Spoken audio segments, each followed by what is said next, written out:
Good morning, everyone. I am Riya Sinha, your SST teacher. Today, we are going to discuss exercises and keywords of chapter number 6 of history, that is, kingdoms, kings, and an early republics. In the previous classes, we have done explanation of this chapter. Today, we are going to discuss keywords and exercises of this chapter. First of all, we will discuss keywords. In the first number, a word is given Raja. Raja is a powerful person who organized big sacrifices in the later Vedic period. Second number is Ashwamedh.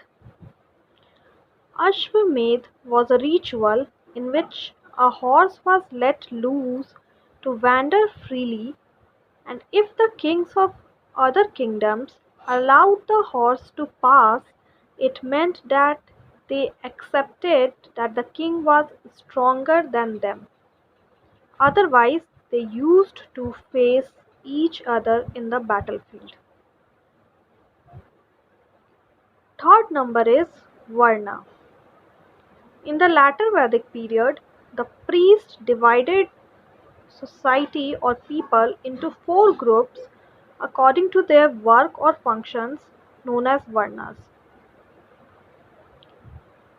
These four groups were Brahman, who used to praise or worship gods.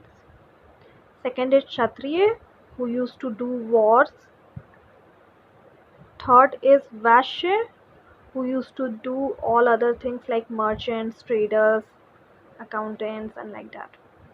And the last one, uh, or the lowest among society, were Shudras, who used to do cleaning activities or slaves. Fourth number, Janpad. Janpad means the land where the Jan set its foot and settled down, or we can also say that a piece of land where people used to settle and live there. Fifth number is Mahajanpads. Some Janpads became more important than others and were known as Mahajanpads. Usually, Mahajanpads have capital cities also. Sixth number is fortification. Fortification means a huge walls of wood, brick, or stone were built around the fort. This was done basically to secure their kingdom or forts from the outer enemies. Seventh number is army. Army means the military forces of a country which are trained to fight on land. Eighth number is tax. Tax means the money that you have to pay to the government so that it can provide public services. Ninth number is transplantation. Transplantation means the movement or transfer of someone or something to other place or situation. In this chapter, we have learned about the transplantation of paddy saplings. 11th number is Jan. Jan means a group that has many members. 11th number is Sangh. Sangh means organizations or associations. The last one is democracy. Democracy is a form of government in which people have the right to choose their rulers. So we have completed keywords. You all have to write all these keywords in copy and learn it properly. Now we are going to discuss exercises of this chapter. In the exercises of this chapter, question number 1 is state whether true or false. Some statements are given there. You just have to say whether it is true or false.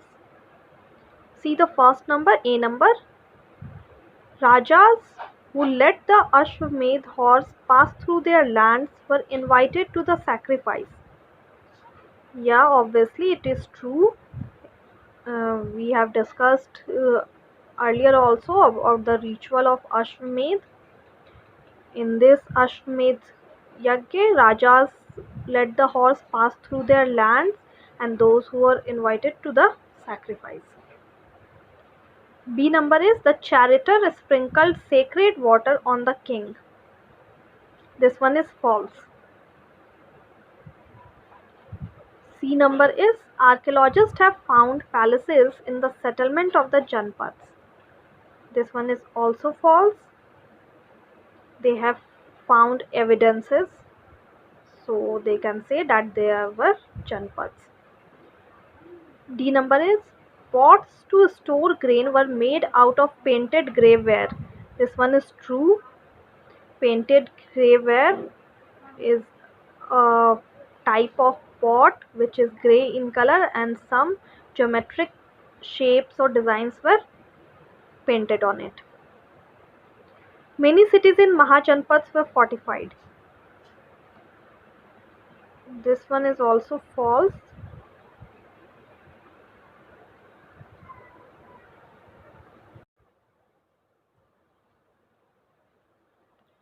See question number 2 of your exercise.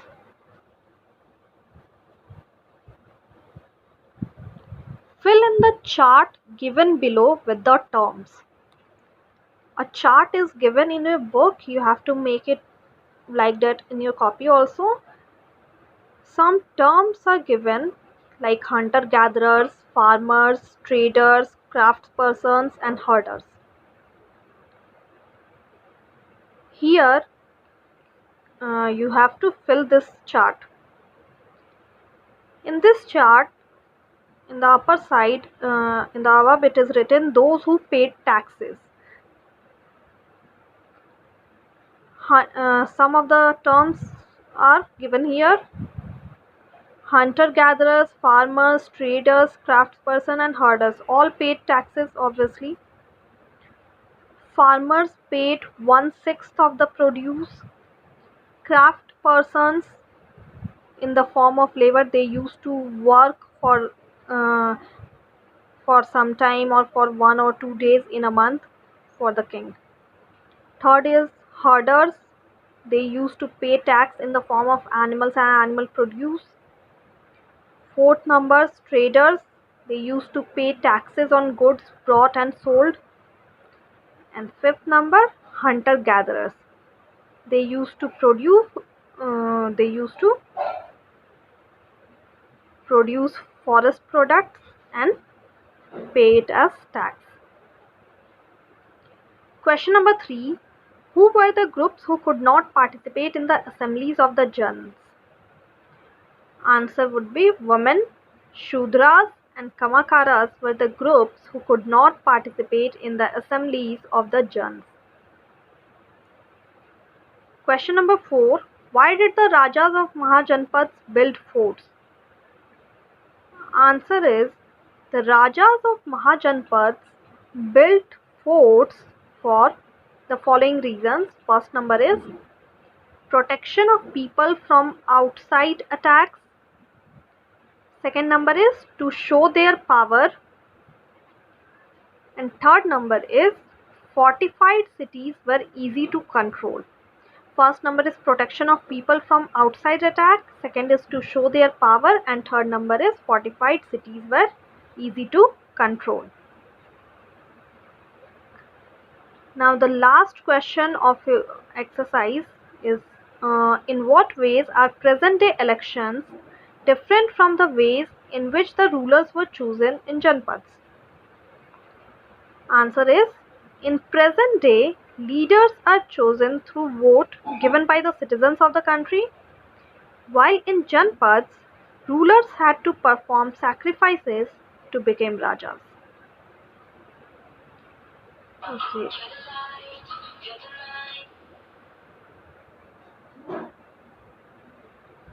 Okay, now we have completed exercise of this chapter also. So you all have to learn this properly. Thank you and have a nice day.